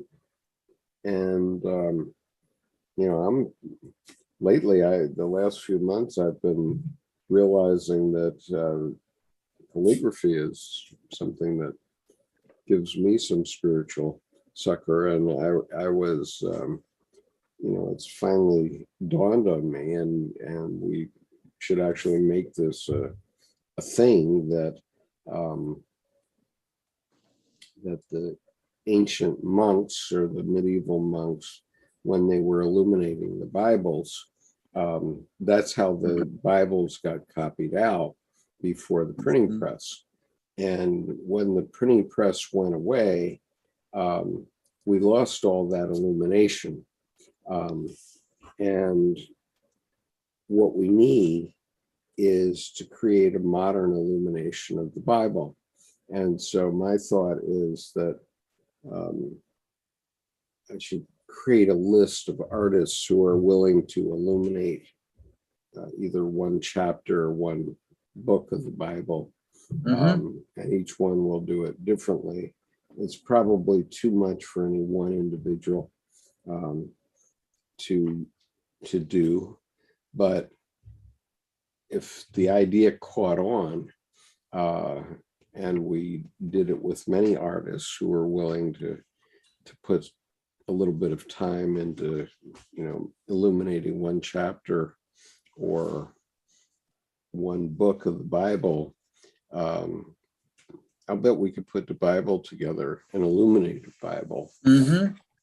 very quickly, within a year, probably. And I like that you brought up recently several times the Gutenberg press made everything black and white, and then there goes the color sense, there goes the mood, there goes the feeling, there goes the psychology, and then there comes the black and white, the insatiable need to explain and to prove instead of being clear and feeling. Well, Zen mode says spirituality will return through a resurgence of the occult. The Hierophant Church is shrinking, and the individual pagan is gaining traction in the post-COVID world. This has pros and cons. What you're talking about in part here is a regression. We're falling back and not advancing humanity at the moment. And I'm talking about, let's figure out from a numinous point of view what we're missing in the Bible, okay, for example.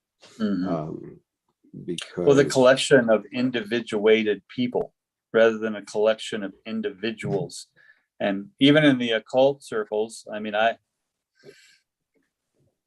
see almost more infighting there than I do in, any kind of allegedly organized religion. I mean, maybe organized religion would be like the military intelligence. I don't know. I mean, the oxymorons of the jokes that people throw around, but that I had too organized.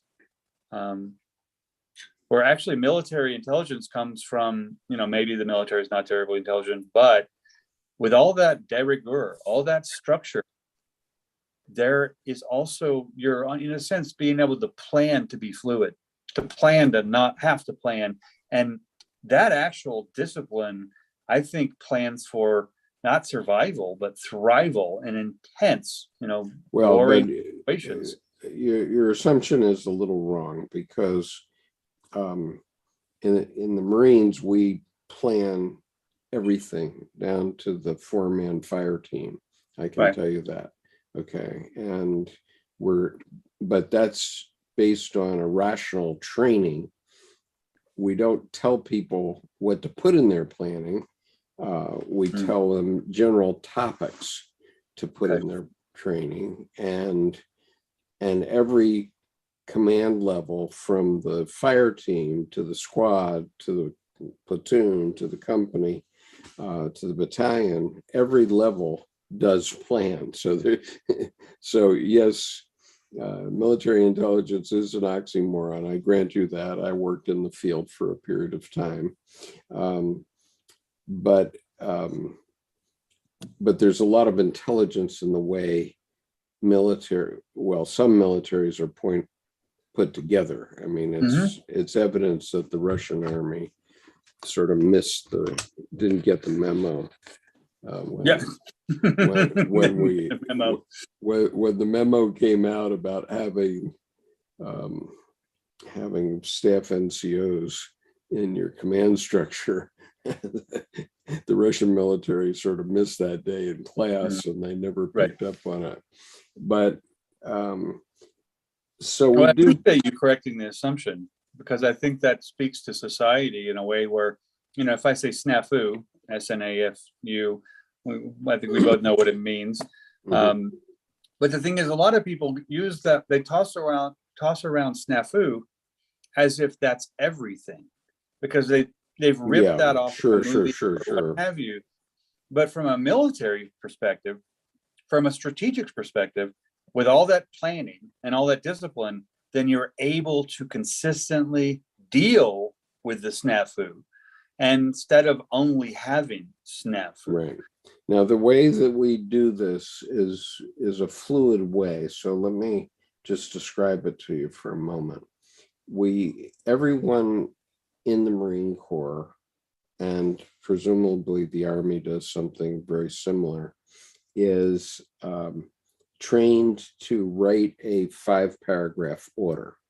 Now, a 5-paragraph order at the general level can be a couple hundred pages, long. But at the fire team level, it's a guy reading off his pocket notebook and saying, this is what you're going to do. But in every case, they have 5 elements. And the 5 elements are, and it's covered by an acronym that we say as SMEAC, okay, which is situation, mission, execution, administration, and command and control. Okay. So you have to cover all those 5 points. So situation, what's going on around you, or what are you trying to deal with at this particular moment in time? Whether you're a fire team leader or a general, what are you trying to deal with in the world? Mission, what are you supposed to be doing? You know, what is your group, whether it's a fire team or a division, going to do? What is your mission specifically? Okay. 3, execution. How are you going to execute your mission so that it's successful? 4, administration. How are you going to get gas and bullets and food? Okay. Call it logistics, but you know, if you don't know how you're going to get your next meal, you can't really execute your mission. And if you're going to run out of gas halfway to the objective, you may as well not start the Jeep, right? So, and you know, you're going to have troops coming in and out in any unit, and you know what people maybe well, let me finish this though, but the final one is command and control. Like, right. Who's in charge right now? And it's very common in Marine units for units to be attached to another unit. So that, okay, this platoon of tanks, 5 tanks,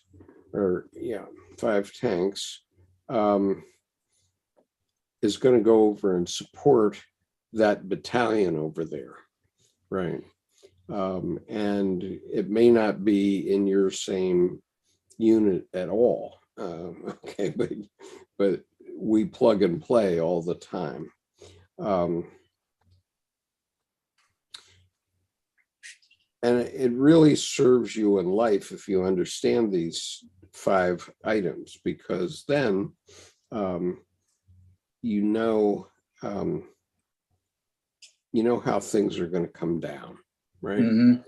Yeah. And it doesn't require, if you give your troops, however many there are, either 3 or 10,000, if you give them the correct 5-paragraph order, then everybody in the unit is going to know what they have to do all the time, right? You can't do that with conscripts. The Russians didn't get that memo either. Right. People have to care about what they're doing. It's interesting. I'm glad you brought up SMEAC because I hadn't heard that. But I have a similar thing that before a meeting, I call it PALO, P-A-L-O. And it's we will clearly state the purpose, the agenda, the logistics, and the outcome of, and that way this is why we're having this meeting. This is not going to be a waste of your next 52 minutes kind of thing. And so the purpose, the agenda, the logistics, and the outcome, and then everyone has a roadmap of how this meeting is probably going to go and why they're here.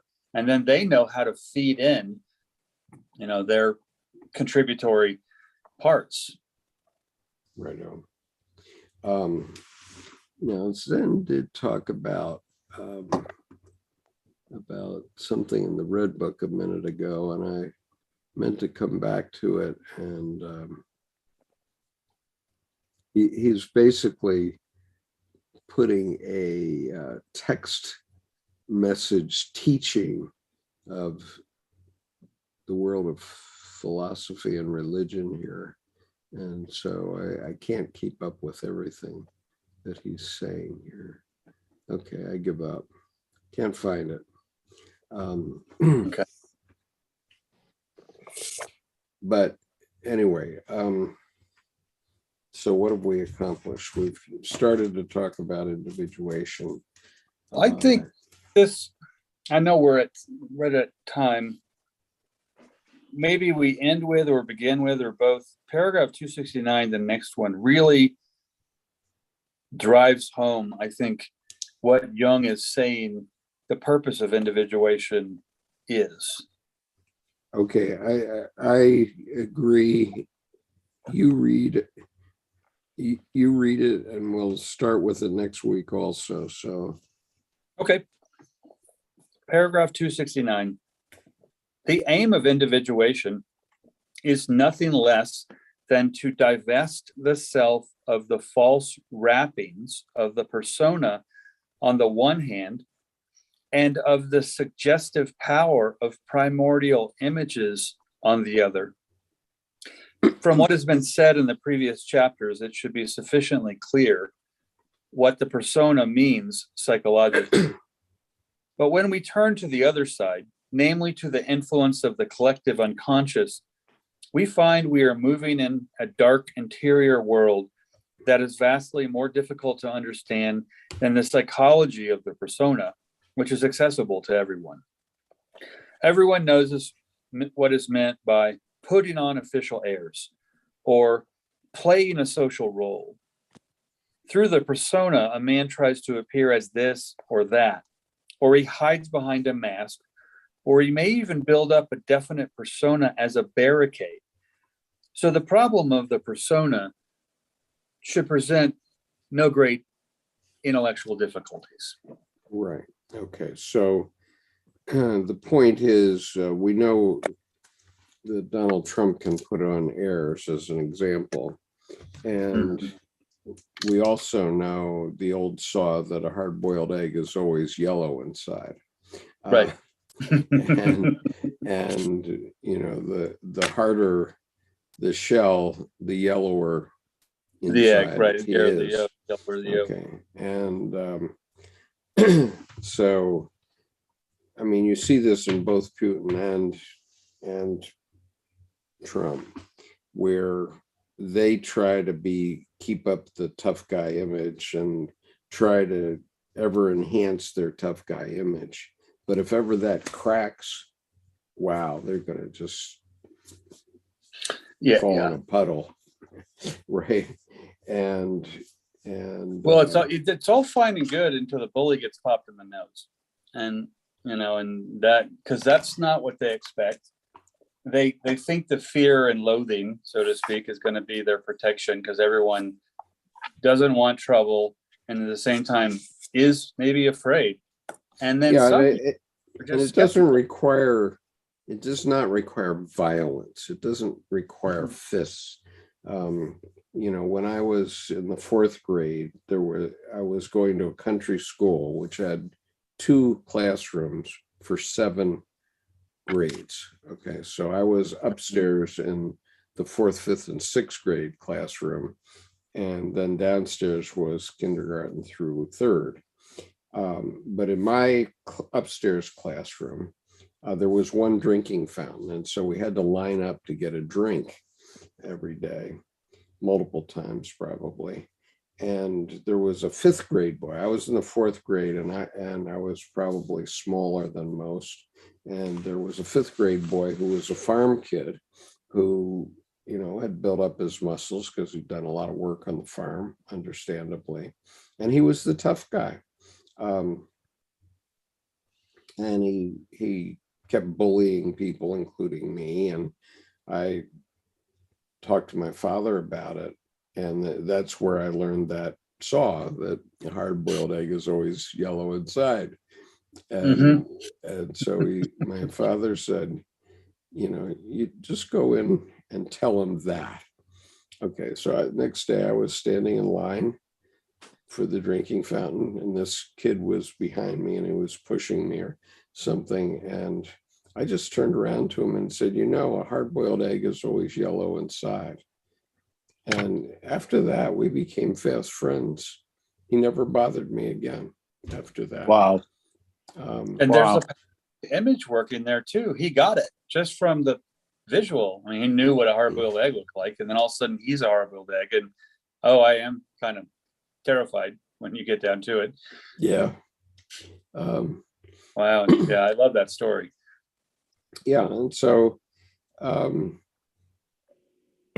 we need somebody to punch Putin in the nose. That's clear, and it's happening more and more. He lost 2 more ships today, and that's kind of The awkward. Huh? The tractors. These were 2 patrol boats, I believe. I'm impressed. So many times, Skip, you've talked about your mother. I think this is maybe the second time you've told a story about your dad. But your dad was individuated. Your dad knew the exact right thing to say at that situation. Oh, sure. Right. No, my dad was, he was a career naval officer, and he was a graduate of the Naval Academy. So, and he was in the Naval Academy during World War II. So actually, I'm probably here because he spent the war years at the academy. But still, that was just the right thing to say, because a bully, doesn't matter his level of education, he got it. They got it. Right. And you didn't shame him. You didn't call him anything. Yellow. No. You didn't call him yellow, but he saw that and went, "Oh, I can own that." Okay. And he backs off and you're friends. But he saw most of all your courage, and he saw that your courage was as strong as his courage in whatever that poor boy faced every time he went home. Well, yes. I wasn't as yellow inside as he was. Right. he evaluated the situation, and so anyway, it's interesting, but it's 10 after 10, and we have read that paragraph, so we'll read it again at the beginning of next week. And thank you, everyone, for joining us. Thanks for being here, Brendan. Yeah, I'm glad you could make it, Brendan. I wish we could make it in the future. Thank you. I wish we could see you more often, but what we're doing. Skip, we'll have to get back to Sam soon. Yeah, I think my appetite for that may be gone. But I mean, it's partially because over the last year, I put a lot of time into preparing for our confluence in June.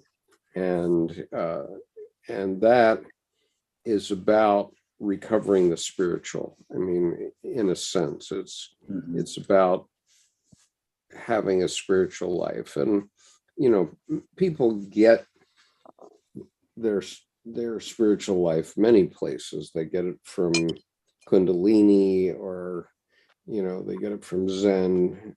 Zen mode HQ is obviously into that, and I get it around here because my wife is let's see, she's a Buddhist adept, I would say. She's not ordained, but she has done the 3-year retreat, and so I have spiritual life around me all the time, and I'm looking forward to the moment when I can get back into the Naval Academy Chapel just by walking in, because that hasn't been possible since COVID. Skip, next Monday evening, before this is going to be a treat for you if you want to join us. Monty Maxwell is holding a masterclass next Monday evening at the chapel from 5 till 8. It's called 8. It's called Pedals, Pipes, and Pizza, and you can come as my guest. I will be there with 3 or 4 of my students, as will a bunch of other teachers from around Annapolis with their students, and the kids are going to be introduced to the fine organ there, and then be invited to play something. And Monty's going to help them voice the organ to suit whatever standard, whatever the kids are playing. And it's going to be a delightful afternoon. Nice. Okay, that sounds good. Nice pedals and pizza. That sounds like three great things that go great together. So Brenda, do you want to explain to Jordan who Monty Maxwell is? And Monty Maxwell is a terrific organist, and he plays the fantastic instrument in the Naval Academy, which is the greatest instrument in Maryland, probably. And for sure. Yeah. And Monty is Monty's a world-class organist, and he's been working at the Academy for at least 20 years. All the time I've been in Annapolis, Monty's been there, coaching and nurturing young voices and creating a wonderful sense of unity in artistic expression for these young naval officers. I mean, I have a singing student, Melissa. She's a Marine commander, and she comes to see me every Saturday morning because she wants to have a more commanding presence. She's just been appointed. She wants to have a more commanding presence, especially in the drill yard. I'm helping her as her vocal coach to do that. And I want you to imagine Annapolis, Jordan, is a fantastic, tiny little city where aspiring brilliance goes on all around you.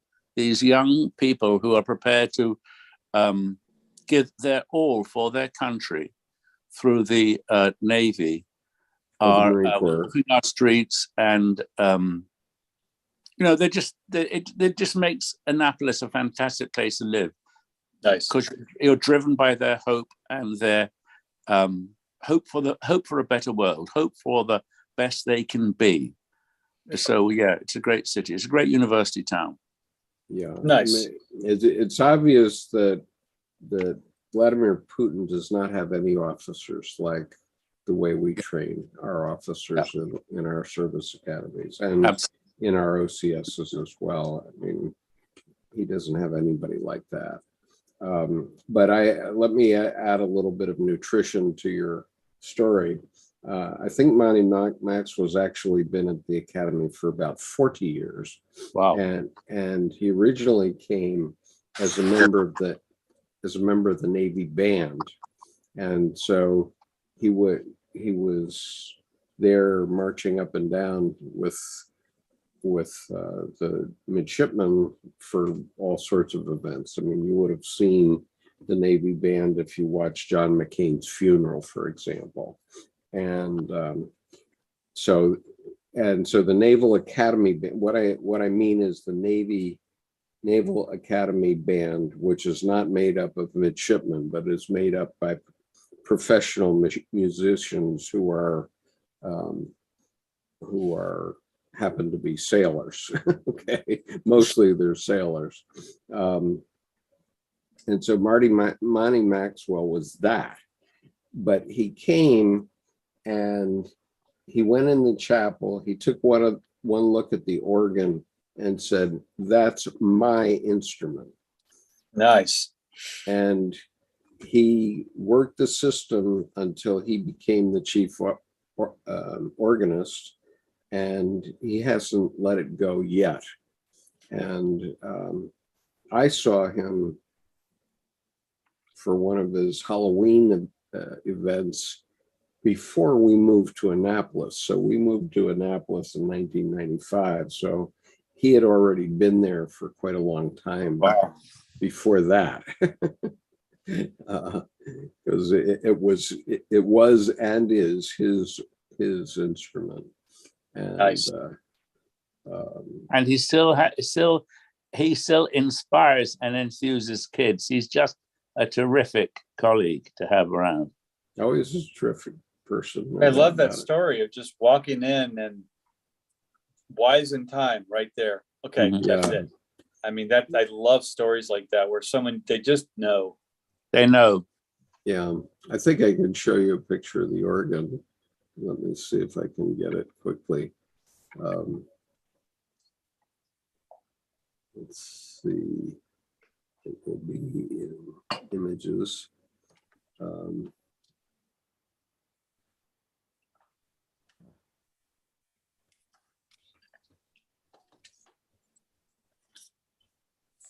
Oh, I know where it is.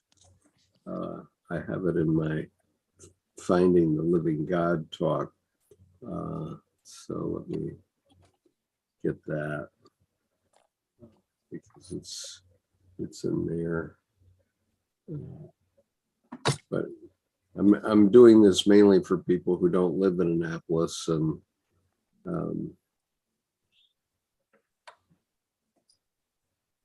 don't understand about this, but the Naval Academy Chapel is in effect it is the Cathedral of the Navy, and it's set up exactly like a cathedral. All right, well, here's a picture that you can sort of see the bottom of some of the pipes. Do you have any sense of how many pipes are in this thing, Brendan? Have you ever heard? I think between 10 and 11,000, I think. Yeah, there are a lot of pipes in here. So these are the bigger ones. Can you see them now?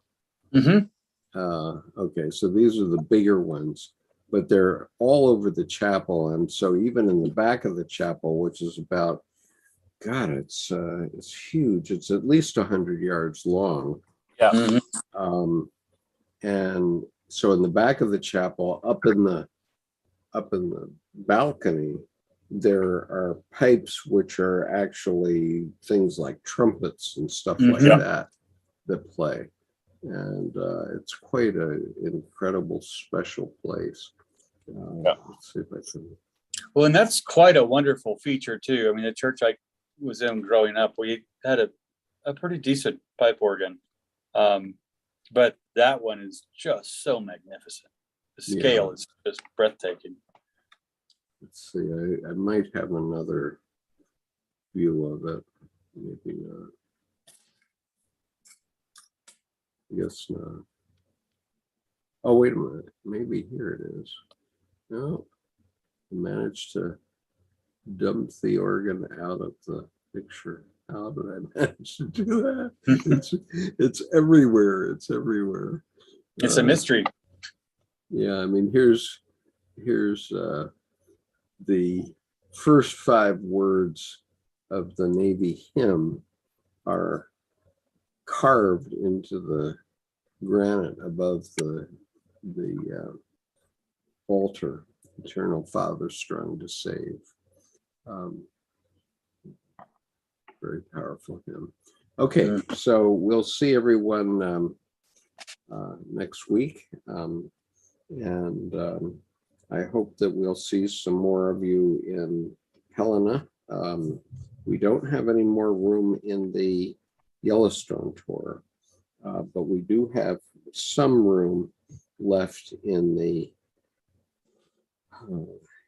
Confluence itself, but you'll need to make reservations before the 9th of May, because after the 9th of May, we have to release the bed and breakfast that we reserved. And so I'll give you the website on the YouTube channel so that you can go look at that if you're not aware of it. Okay, so thank you very much, Jordan. And Jordan is going to be there, and he might even read your tarot if you want while we're there. Yeah, I'll definitely be packing. So I'll be. Yeah, bring some cards. That'll be fun. I may actually bring a couple of the box sets to just as kind of giveaways that for other there. So to kind of pour in some more fun of people to things to take away. Yeah. Okay. Well, you can certainly, you probably shouldn't bring more than a couple because you could always take orders. Right? Yeah, that's true. That's true. Right. And, unless you're going to make a gift to somebody, you probably don't need more than two.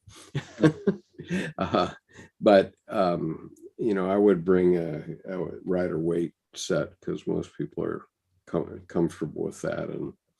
And I'll think about it. I'll have to buy one because that's with the movers. But I usually read with my deck. It's so resonant with the way I read. So. Okay, well, it's your call entirely. Or I'll have a stack and they can choose which one they want me to work with if they have preferences, or bring their own because I sight read too. So. Yep, there is that. Okay, well, it'll be fun. Maybe you and I'll do a pop-up session where you do the reading and I do a little bit of a talk about it. Nice. But anyway, I'm about saving the spiritual life of 4,988 Marines that didn't go to chapel on Sundays. And, how can a chaplain say he's doing a good job if he's got 5,000 Marines to support spiritually, and he's only bringing in 12 a week? Good Lord. On the other hand, Skip, those 12 Marines were there to support him, not the other way around. Surely, yeah, but I mean that's correct. But God, if I was Colonel Judge, and believe it or not, the commander of the 5th Marines was named Colonel Judge. He was just the judge. Like the Colonel Judge, if I had been him, I would have called that chaplain into my office and kicked him in the butt. Say, I'm going to read you out of the Navy, buddy, unless you figure out a way to support the spiritual life of the place.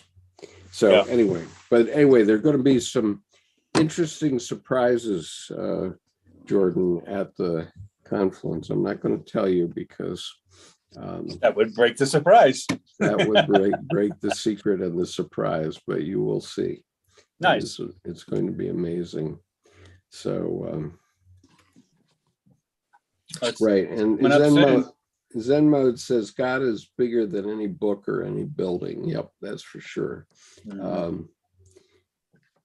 And smaller. Yeah. And, the comparison I was making, do you know the Bob Dylan song, The Mighty Quinn? Yes. Yes. Okay. Well, there's a version of the Mighty Quinn that was done by the Hollies in about 1969 or 70. And it's in black and white. It's only a 3-minute video. But the thing that really impressed me was that the videographer scanned the audience multiple times. And there's no doubt that those people's spiritual life was being enhanced. Okay. And so the question is, how do we bring these things together without turning it into snakes in the wave like the fundamentalists do? Mm-hmm. I don't want to start a cult of party tricks like they have. They already have plenty of those in Helena anyway, so that we would be copying if we did that. Yeah, glitz and glam doesn't really make spirituality much. I mean, that's more of the entertainment of the hook. Well, I guess kind of like Brendan's comment earlier about the advertising. That's Right, similar but vein. look at that audience. Okay, I urge you to look for the Mighty Quinn, the Hollies version, and look for that audience. It's really something. Okay, Brendan, we're going to take off. Thanks. Take care. Take care. Bye bye. Give a